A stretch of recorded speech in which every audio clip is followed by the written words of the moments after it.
I am so close to buy all volumes in one setting.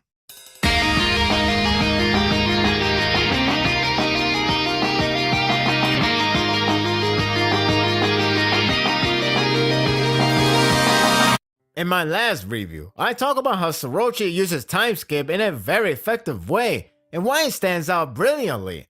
I thought the war would be enough satisfaction for me to endure before it ends. Never would I thought a time skip that could have simply been an epilogue would have me so absorbed. This chapter is another case of why this direction is brilliant, pumping up the excitement for one definitive conclusion. The beginning is plot heavy, but it gives you everything to consider, including the main problem. I will separate my thoughts on the characters and the main plot because the narration uses Tatsuki and Katsura to explain the main agenda of Tengenism. As a whole, it does create a gripping tale that sets you off with thrills and chills. Undoubtedly, is as final as it can get. Let's begin with the plot. The chapter does recap the last moment with Tatsuki stabbing Oboro's bone and himself to obtain one more chance. And yet it doesn't feel like time has been wasted. It still feels powerful as before. Only it connects deeply with the next phase in which I thought he was about to go on a killing spree. On the other hand, if that was the case, Tendoshu may have not lived. Sadly, he passed out, only to wake up when everything is done. I am amazed when Sorochi manages to squeeze in the explanation of using Usuro's blood for semi-immortality. I was fine with a simple dose of blood equals immortal. But this is necessary for many reasons, one of which is to explain the reason why Oboro was slowly dying. He kept spilling blood.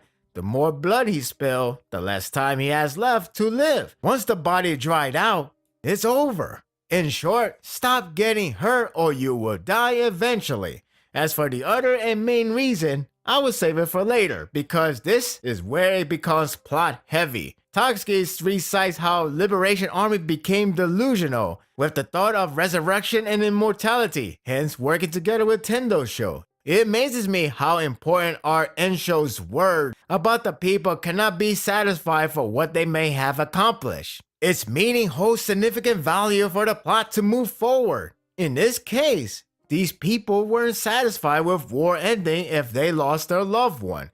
This is why time skip is effective. I like how Tatsuki points out that it was all done by normal people, which wages on the thought of how anyone can do anything. They weren't special or anyone from a hidden organization. They're just normal people that will do anything with any means necessary. They only become different when they join the religion or cult Tengenism. But the point is how anyone can become anything in a matter of deep desire.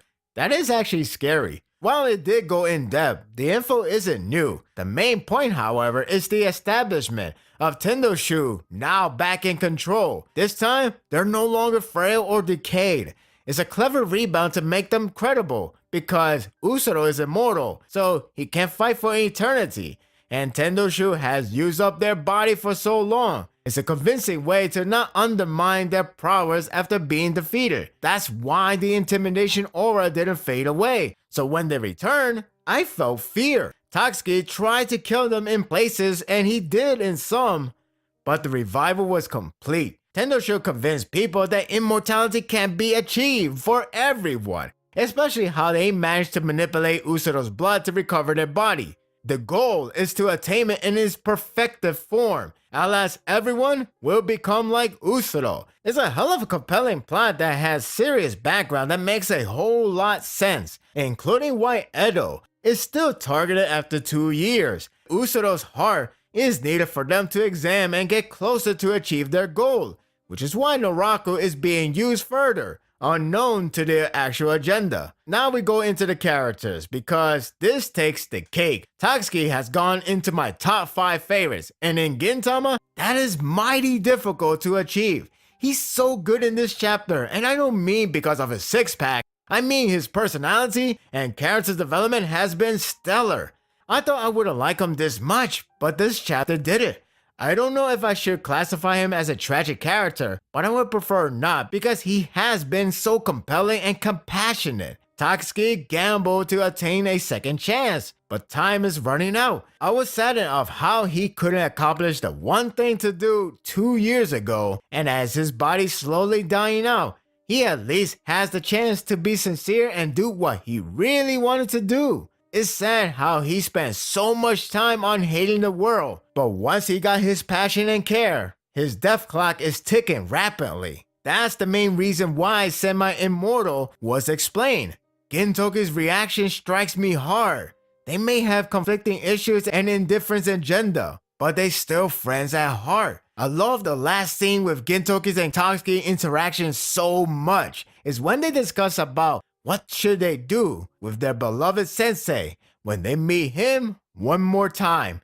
In a very rare moment, Tatsuki shows his true feeling that deeply cares for Gintoki. He won't stop him from saving Shoyo, but he wants him to know that he and Sensei has suffered enough. Isn't that the truth? What got me emotionally struck is Tatsuki's encouragement. Thought I would never say that in a lifetime. Hell, it's probably why Gintoki is awestruck by his words. I mean, look at his reactions. Tatsuki will work together to save Sensei, because after series of development, they can do it. He has become so sincere that it's pretty touching. I almost want to cry. Development is a wonderful thing. Not only we have a subplot with Tengenism, but we also have one on whether those two can save Sensei or not. This arc or part is seriously amazing. The problem arises when Tatsuki announces their destination. It is Edo. I'm scared, yet happy. Scared because that would mean another war at Edo, only this time it's more concentrated on a personal level. The objective is to take the Atana, which is another reason why Edo is still involved. It makes sense since it is technically part of Usuro, which would elevate their research further. Happy because Yorozuya reunion is happening earlier than expected, and I cannot wait. This is one family that never disappoints. Speaking of family, another one that hasn't disappointed me is Shoyo's disciples. With Tatsuki becoming a gentleman, the family is filled with lovable characters. Kasuna is not going to be left behind, even as a prime minister. That's very reassuring. I'm not amazed on how much info he has learned in his position because when he gets serious, he gets the job done. Shijaku may channel some fans' reaction on his intellect, but for me, it's Kasura being Kasura. Once again, I was struck by his wisdom for going so far to learn about Usuro, reminding everyone that he kept his word about helping Gintoki. The reunion is going to be amazing. That said, I am worried about the way Tatsuki and Kasura raise their death flags. While the former seems inevitable, though fingers crossed on a miracle, the latter can prevent it.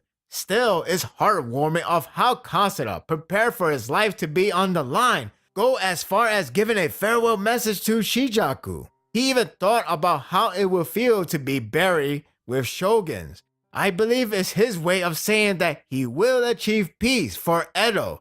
You can say he's carrying them on his back, metaphorically speaking that is, so this holds a lot of weight for him to do so. I was relieved that the guys that are chasing those two are Sogo and others. After the heartfelt and depressing tone, this was a great change-up for a good humor. I laugh at Shijaku's reaction after building up the fear for their true enemy, yet they ruined the momentum. What's funnier is most of them are after him instead of their prime target, Kasura. I guess Sogo just once body hits the floor, so it's all good. It's a funny red herring, though it's only a matter of time when the actual enemy arrive. The deepest thought that reminded me on why I love this series is the end scene with Kagura and Shinpachi. I love the fact they can pinpoint and understand what Gintoki is trying to accomplish all this time, so no need to ask questions. It connects to the reaction towards his undertone sadness after he chased after Usuro before falling into the Atana.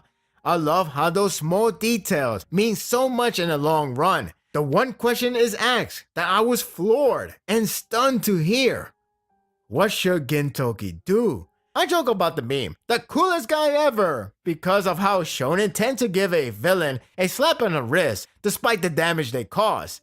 But not Gintama. They made it into a serious discussion, hence why I was stunned. This series isn't going to sugarcoat anything. Gintoki has two choices, and it depends on the outcome of Usuro's being. If he kills him, there is no going back.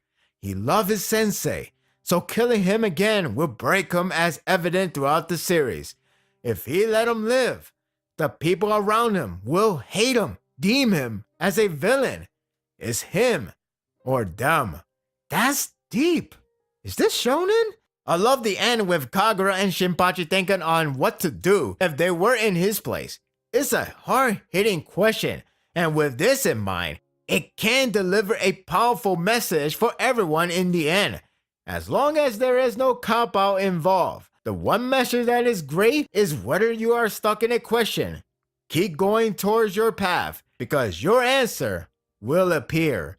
They're growing up so fast. Gintoki and Tatsuki are back in Edo. My hype is through the roof. This was a heartwarming chapter, with signs of sadness coming soon. At least I hope not. I'm still have my fingers crossed. Hell, I'll have my toes crossed as well. The subplots are really intriguing, with a lot of grounds to make it believable. Yorozuya reunion is happening sooner, and that alone is enough to be hyped. The artwork is solid, with tender emotional reactions.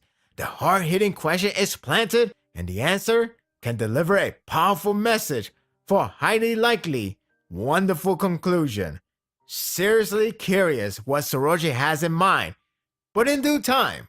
For now, enjoy it while it lasts. And that will do it for the review. I hope you enjoyed this one. Will Soroji make Usuro, or will he make Shoyo? What path do you think Gintoki is going to end up learning? Do you think it will be killing him or saving him? I don't know what direction Soroji is going. I selfishly want to skip all these chapters just to see the result. I hope it delivers on a perfect note. What do you think of the chapter? Share your thoughts in the comment section. If you like this and want more of this, subscribe to my channel and my world will be yours to stay. Until next time, take care.